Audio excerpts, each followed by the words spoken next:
Continuando a ravattà tra i ricordi della mia infanzia, non ritrovò un altro di quelli che mi piacevano tanto. Quello legò a tradizione della mia famiglia da nacunà per la festa di San Michele. Mio nonno, o può di mia muè, o che teneva tanto, e uno che portava a tutti. Per me piccina, alle una di quelle giornate che si aspettavano. Prima che all'invegendo del lungo viaggio da fare con tram per arrivare a Cornigien, e poi tutto ciò a pepa montà fino a Cunà, dove ad aspettarmi che sarebbe stata scia processione, ma su via tutti i banchetti, dove mi sarebbe stata cattata una resta di nissoe, magari anche una demoeta, e senz'altro un succo fiò, mentre i grandi poi avevano fatto sosta in quell'antichissima ostaia da giavacche, che ora purtroppo non esiste più. Ma cosa che ciò mi affascinava è un lu, un pacciugo qua pacciuga, lì davanti a me, vestiti con i nostri bellissimi costumi, e soprattutto la storia che mi è stata contata. La leggenda du pacciugo qua pacciuga è una delle leggende più antiche di Sena, paga segge 2200 e racconta la storia di una coppia di sposi che stavano in ta zona de Pre. Le lo fava mainà e lei era a casa che l'aspettava. Durante uno dei suoi viaggi per mare, il pacciugo è stato catturato dai turchi e portato prigioniero ad Algeri. A Paciuga, quando la sacciò questo, alla netta al santuario da Madonna da Cunà per domandare grazia per il suo Paciugo, che a Madonna lo fece ritornare re tutto sano e salvo. E così tutti i sabbi a Paciuga partiva da Pre e andava a pe fino a Cunà, sempre per domandare grazia per il suo Paciugo. Finché un bello giorno Paciugo, così liberò le riuscì a scappare da prigionia ad Algeri o le ritornò a casa.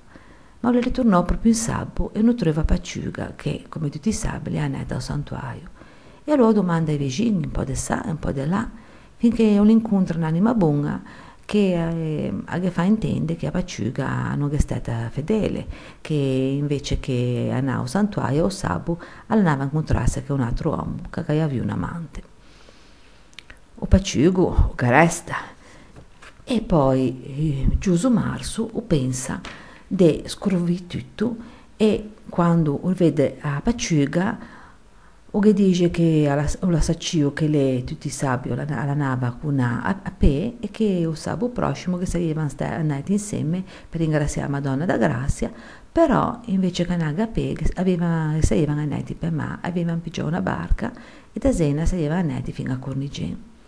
Così o sabo dopo fan pigiano una barca, ma quando sono in mezzo al mare o Paciugo o che dice a Paciuga che vuole spiegazione chi è l'amante, chi è l'uomo con cui che lei l'ha tradito.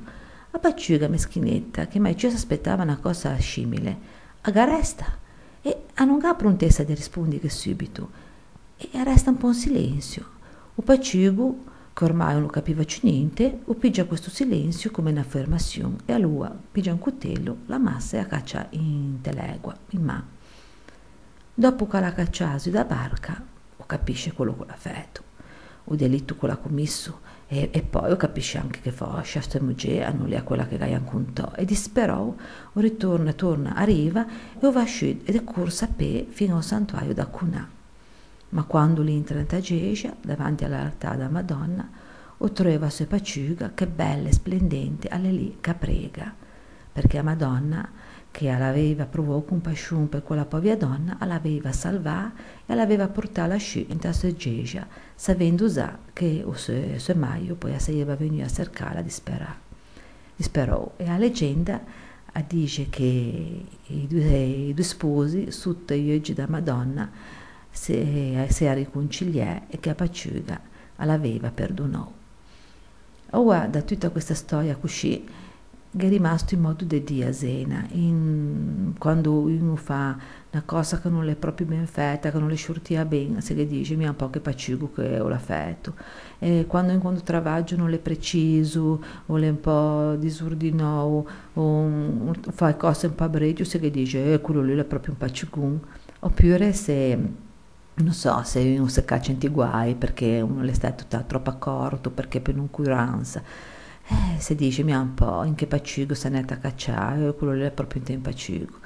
anche se ora ho vocabolo pacigule, conosciuti d'Italia, c'è che altro per gelato, quello nasce proprio qui vicino a Gesena, mi pare, ecco.